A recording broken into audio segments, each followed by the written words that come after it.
Welcome to the Great New Zealand Real Estate Project. In this episode, I had a chat to Gabe from Takanini Ray White. Gabe is someone who has been in real estate for 2 years and is absolutely killing it. He was also on The Apprentice, and so we share a little bit about his experience on TV and also how that relates to real estate. So have a listen, tell us what you think, and join the conversation. All right, I haven't actually thought what to start on. Why don't we? We're going to start with that story you're about to tell me on TikTok. Yeah, genuinely? Yeah, why not? Amazing. Okay, so it was about a year ago, and I was coming for an appraisal. And it was a brand new appraisal, never met the person before. And we got to small talk, talking about the property. And he was very, very interested in something called gurkhas. And crazy thing, TikTok, about 2 nights before I met him, I watched a TikTok video. And it's basically this like elite army force of Indian, like Nepalese army people. Yeah, right. And we managed to connect on such a random level. I got the listing, but it was just the beauty of TikTok and how much you can learn in such a condensed amount of time. At the beginning, I thought it was quite damaging for attention span, in general. It is. Yeah, but it's so helpful just to build common ground with people. Yeah, totally. It's crazy how much TikTok is changing things, isn't it? It's huge. Yeah, and I think there's a lot more people starting to use it and leverage it, and agents are getting on board, and I think there was a lot of hesitancy when it used to just be the dancing and, That's it. Over lockdown. And that's the goal for 2024 for myself. I think I want to really promote myself more. I think that organic reach is massive, and it's quite untapped. I still think it's pretty new age, even though it's leaps and bounds from when it first started, when I was using it in lockdown, like you were saying. Yeah. But it's really cool, man. Yeah, it'll be interesting to see if it hangs around with what's happening in the US with the ban. Yeah, I've heard about that 9-month plan, and if it's not kind of sold or acquired, then they're going to ban it. So that's going to be interesting because a lot of very good content creators are from America. Yeah, so totally. So hopefully it sticks around, but we'll see. Yeah. Yeah. And so tell me, so you've been in real estate how many years now? October 2021 is when I started. Oh, so you started right in the kind of towards the end of COVID, and I got a couple months of that crazy market, which was amazing because when I first started, I thought it was God's gift to real estate. I thought it was super easy because started in October 2021, listed my first property in October 2021 and sold it in November 2021 at auction. Right. Had multiple bidders, sold above the reserve, hugs and kisses from the vendors. And then the markets rapidly started sliding soon after that. Yeah, and at the time you must have been like, wow, I'm so good at what I did. Look how many bidders I got. Yeah, I was like, wow, this isn't that hard. And it was my first house. Yeah. And it was a little 500 square meter, bit of a do-up, weatherboard house in Takanini. And it sold for over $1 million. Wow. And everyone was stoked. Yeah. So what happened from there? Tell me a bit about your journey. After that, I kind of just realized that if I want to get more listings, you have to just get amongst more people, get involved. So I sent a letter out and said, this is the recent sale I did. Sent it out to everyone in that street. And we're still a bit in lockdown regulations, so I couldn't actually deliver them myself. I paid for little stamps. And at the time when you're starting into real estate, it's a bit of an investment. But then I got my second listing from that letter drop. Oh, wow. Yeah. Yeah, it's not often people actually call you off a letter drop. I know, it was pretty crazy. But I think just seeing the results and having a very similar house on the same street, that's what got me my second. Yeah, and then 2 became 4. And it's so much easier to build momentum after that first one. Yeah, so you use the leverage of the first one to grow the business from there. Definitely. Yeah, nice. So what was this? What do you think the secret sauce was in that letter drop? Was it just talking about the sale, or did you do anything different? I think it was purely just facts and figures. I try to keep it as uncomplicated as humanly possible. It was purely days on market, sale price, bidders, bids. Yeah, right. Address. That's it. And my details. That was it. That's that short attention span thing. Yes, 100%. Yeah, it applies to letters as well. You're like, I have this rule. It is basically the 3-second rule, which applies to anything that's going into someone's letterbox. Mm-hmm. And the idea is that you make the assumption that as they take it out of the letterbox and they're walking to their rubbish bin, that's the time you have to catch their attention. I love that. And so it's like they need to see the color of your brand, your name, hopefully your tagline or something. And then if you're lucky, they might read a little bit more. But other than that, that's all the time you got. Wow. And that I think applies to everything, not just letters. Yeah, exactly. In a world where everyone's taking in so much at all times, you really need to make your mark, otherwise they'll lose interest. Yeah, exactly. And that's where you come in with those hooks and things on social media. It's like, what is that first line that I can say that people are going to listen to? That's so true. The call to action to actually demand something happening. Yeah. That's cool. Yeah, and obviously you've had a bit of a background as well on TV with The Apprentice and things like that. That was a few years ago now. Yeah. Was there anything that's quite different in terms of the traditional sort of media and then the way things are going now? Ooh, that's a good question. 2021 was when I was on The Apprentice too, and I do owe a lot of that to getting into real estate. I think that was almost the pivot point or the trigger point that actually made me change the career. Originally background in psychology, specializing in mental health and addictions. Yeah, right. It was a very interesting experience being on TV. A bit of it was a social experiment, I would say, but just the networking, the building connections was probably what I took the most out of it. Yeah, right. Yeah. And then just applying that in real estate is kind of the same, building connections, relationship, That's having those it. skills. 100%. You can transfer it to anything, no matter what your product is or your service you're doing. It's the same human relationships that gets the deal done. Yeah, I think I owe it a lot to auctioneer Mike Wilson. I was sharing a room with him, Yeah. and he just gave me that push to just get started. Yeah, right. And there's a lot of crossover between mental health psychology, a lot of crossover to real estate, a lot of crossover to a business TV show. It's all the same core skills. Yeah, well, I guess it's all about human nature, right? And That's it. connecting with people. Psychology is hugely about obviously understanding the way people think. Same 100%. with negotiation as well. It's how do you ask the right questions at the right time and, deliver bad news to someone if they don't want to hear it, or good news, or however you do that. So you must have a lot of crossover skill sets that you apply. Yeah, a lot. Learning to listen, sensitive questioning, actually learning when to take a step back, learning when to push a bit harder. Yeah. Yeah, it's the same. And I think it's just more hope-based with real estate, which I really enjoy. Yeah, right. So do you have any good negotiation examples that you've had where you're kind of using those skills and able to tell anyone some stories? I mean, it's pretty massive. I always have to kind of reality pinch myself that I do this every day, or at least try to. And a lot of my clients is the first time they've ever done it, or they do it maybe once every 10, 20 years. So I think just really taking the time to slow it down and explain it from step one, just like if I was talking to a client with whatever they may be going through, taking it from the beginning all the way to the end and just answering every objection and taking the stress out of the transaction more than anything. I want to wear the brunt of it so their decision is as easy as possible. And I think that's been very helpful. Yeah, right. No, that makes sense. Do you have questions that you ask to discover the right information around where their stress points are, anything like that? Definitely. Definitely on the first meeting especially, I spend more time listening than I do talking, and just figuring out what the problem is they have to solve. What's their why? Why are they selling? Why do they want to go on the market? Especially in a market like this, it's kind of discerning whose priorities are in the right place. Especially in this market, you're probably not selling to make money unless you bought it considerably a little while ago. Yeah. So it's all the real motivation. It's the divorces, the deaths in the family, the amounting debt and mortgage payments. Yeah. So a lot of the clients that we're helping now, it's a bit more special. It's a bit more real.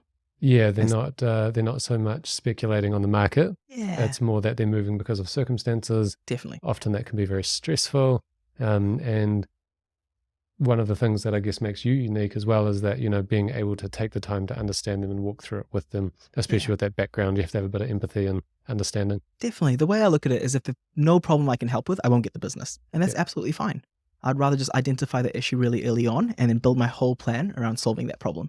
Yeah. So the more transparent, the more open, the more trusting clients are with me, the easier it is to help. Yeah. And so how do you find they're obviously navigating price conversations at the moment? CVs, vendors' expectations, everything is significantly higher than what properties are selling for. How do you navigate those conversations with someone? So the irony of it all was back in 2021, we'd be wrong with price, but the vendors would love us for it. We'd appraise it here and it'll sell 10, 20, 50, even 100K over our appraisal price. And they were stoked. Now the issue is we appraise it wrong and it's selling 10, 20, sometimes 50K under our appraisal price. And it's a complete different conversation. So it's very, very sensitive. The best way to put it. I would say more oftentimes we're wrong than we are right, but at the same time it's communicating every single step of the way, giving them the feedback, being empathetic, and not being afraid to have those difficult conversations, because at the end of the day, that could cost your client a lot more money if you don't have those conversations. Yeah, absolutely. Yeah, so I think the way I look at it is basically I'm just a messenger. I'm a deal maker. I am the middle. At the end of the day, it's a buyer who wants to buy and a seller who wants to sell, and all I can do is make that as easy as possible. But I just have to give them the information as we get it. I think I'm against kind of over-promising and under-delivering, especially in a market like this. Yeah. It's better to be transparent from day one. And if it works, great. If it doesn't, hold off for as long as you can. Yeah, definitely. Yeah. And understanding the motivation of the person as well, because it's not always a price conversation. That's it. Sometimes if something traumatic has happened, or say their interest rates are going up and they're not able to maintain the mortgage payments, the question is it worth holding out for the prospect of something that might be better when you kind of have an offer in the hand? 100%. And you summed it up perfectly. It's a quality of life move for a lot of people. So it's really, I guess, special to be in a position to help. Yeah. Especially when it gets to the nitty gritty. Yeah, absolutely. It's funny because I actually think as real estate agents, often we get hung up on thinking or, doing an appraisal and saying this is what your house is worth. But I like what you said about it being, you're kind of the middleman. Yeah. And I always say it's not what I think your house is worth.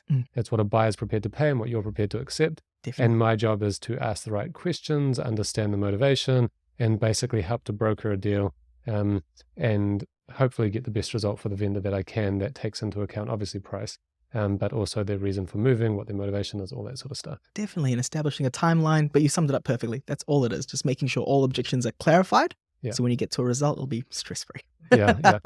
Yeah, one of the things I say is my job is to position you as the vendor to know what a good offer is when you see it. Yes, I And I think like that. That's super cool. A lot of times in our office, we're discussing, don't present a buyer ready to buy to a vendor not ready to sell. And it's just having that perfect harmony of getting both at the same time. Yeah, exactly. Yeah. And it depends on the client and whether or not they're, or how willing they are to listen to you. And there's a huge trust gap that as agents, we effectively have to overcome to show them that, you know, we're not here just to try to get a commission. We're here to help you get the best result. Definitely. Yeah. So do you find on that, like the perception, say, of real estate before you got into the industry and now having been in it for a few years, has anything changed? Is it exactly the same? Ooh, that's interesting. I think real estate is so individualistic. You can go from companies. Some people have negative stigma around certain companies based on previous dealings, based on what's in the media. You boil it down to the agent, you boil it down to experiences, rumors. It's so individualistic, and it's not a one-size-fits-all approach. I think being in the industry now from before I was in it, I can tell that each agent's so unique, each situation's so unique, each marketing plan's so unique, each property's so unique.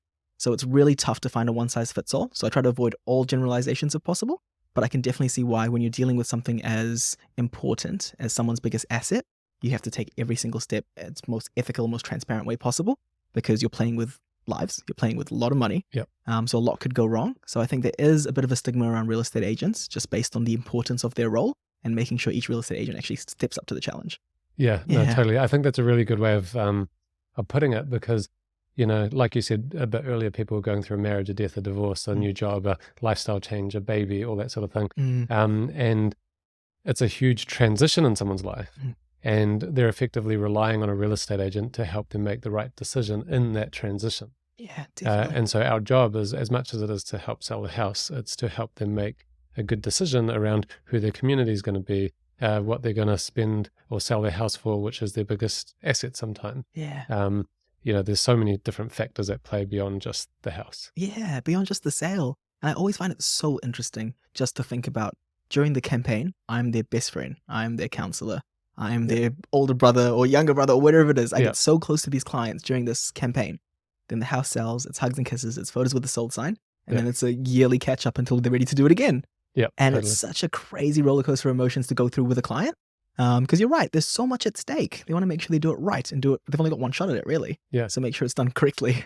Yeah, totally. And it's funny because one of the areas, so when I was looking at, you know, this idea of trust in the industry and how it, how people navigate this trust gap and things like that, one of the things that came up is I would often hear comments like, "Oh, my agent was my best friend, and then as soon as the house was sold, I never heard from them again." And as an agent, it's a really interesting thing to navigate because you're going through something so significant to that person, but you can't maintain the same intensity of relationship after the house is sold, because at the end of the day, you don't have time for absolutely every single person. Otherwise, you can't do your job. Exactly. And so having that conversation of, you know, I understand this is important. We're going through this and we're definitely developing a great relationship. And then it's how do you kind of navigate the shift from the closeness that they've felt without them feeling abandoned. Yeah, wow, that's really tough. And I try to find that communication style early on if I can. Yeah. Because some people love to be handheld to the whole process. And afterwards with aftercare, other people are more than happy. They're like, me for thank the you very service. much. Thank you, it's done. Yeah. So yeah, it's finding what works for everyone. But you're right, it is tough because you go from talking to them daily. Like, you know, I get calls at 11 o'clock, 12 o'clock. What's your thoughts on this? What did the buyer think? And it's crazy. It's really interesting to go from that to almost nothing. Yeah, totally. Yeah, I guess it goes both ways, doesn't it? Yeah, and you have those clients who you have a great relationship with, and then you have some which is a little bit more stressful. Yeah, 100%. Yeah, and it's always fun to navigate. Definitely. Yeah, so, all right. So real estate for, what is it, 4 years? 4 years now? 3? 3 in October. 3 in October. Yeah, my maths is not that great. All right, what would be your highlight if you had something to share? Wow. I think probably winning the GNZREP Rising Star Award last year. Oh, nice. That was quite special because up until that point, it just felt like I was just running the process, like doing what I do, doing what I enjoy. And it was quite nice to be recognized at a level like that. So that was quite special. Yeah. Because I felt like every person I helped, it was bigger picture things amounting to something that's more than I noticed at the time. Yeah, so that definitely. was quite cool. And good to get recognition Yeah. inside the industry as well and things like that. Definitely. I think it's a very intimate, very small industry. Before I was in real estate, I thought it was massive. You see the billboards, you see the bus backs, you see multiple different colors on multiple different signboards.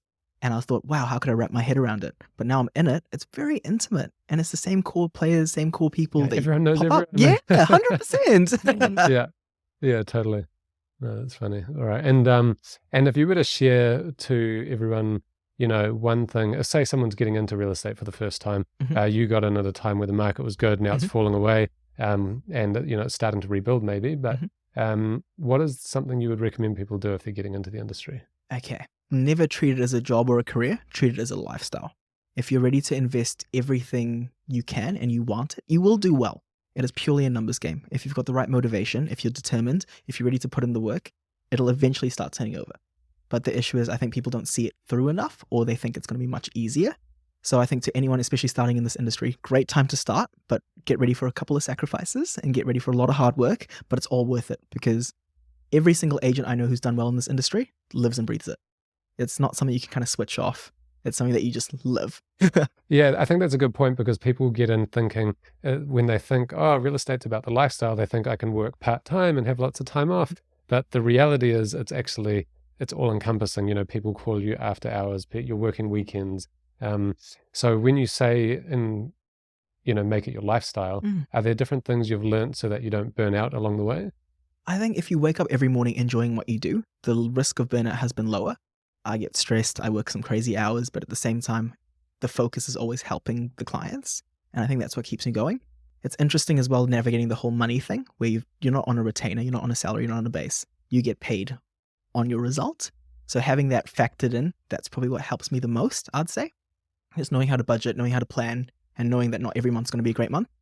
I think real estate's super unique in the sense that your biggest supporter is yourself, but your biggest critic is also yourself. So once you wrap your head around that, it's a lot easier to navigate burnout, navigate, expectations that aren't met. That's helped me a lot. And it's still a journey. I'm not 100%, but still a journey. So it's always a work in progress. You can always take another step further. Definitely. Yeah. And I like what you said there around the purpose side of it, because the reason you're in it is to help your clients. That's it. And I think a lot of people can get into the industry for the financial opportunities, which are great if you do well. But then that's where you start to get onto this feeling of a rat race thing where you're just going and going and going, and then you have a few months without a sale, and then you start to stress and this sort of thing. But if you can find those little wins with the people that you're helping, it gives meaning to it. And then I think that, like you said, definitely makes it easier to do the long hours. Yeah, definitely. And you mentioned it with money before. I think a lot of people look at it as commission or a fee. I look at it as more like a success fee where I only get paid if I help you get to where you need to be. Yeah, right. And I think once everyone's on the same page on that, the money's a byproduct of you doing your job correctly. So I think focus on closing, focus on helping, and the money will come. If you focus on the money, it's much harder to do everything else. Yeah, totally. A few people have tried the models in the industry where you pay up front and things like that. What do you think of those kind of things? People are always throwing around new ideas. Yeah, definitely. And it's such a dynamic industry. But at the end of the day, you're selling, the biggest asset in someone's life. It's 100%, it's a necessity. People need roofs over their heads. So I think finding a new way to do things is always great, but also muddies the lines between people's priority. I think it's one of the oldest, careers in the book, really, if you think about houses, property, selling, asset rich and that kind of stuff. But there's so many different models out there. You can't really say one's better than the other, but until someone actually goes out, establishes themselves and starts doing well, only then people jump on. I think it's one of those things where if it's not broken, don't fix it.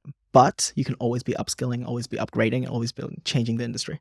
Yeah, totally. So on that note, are you using AI at all? I've dabbled with it. And I think that's we mentioned TikTok before. There are so many tools out there that can be utilized to scale and grow your business.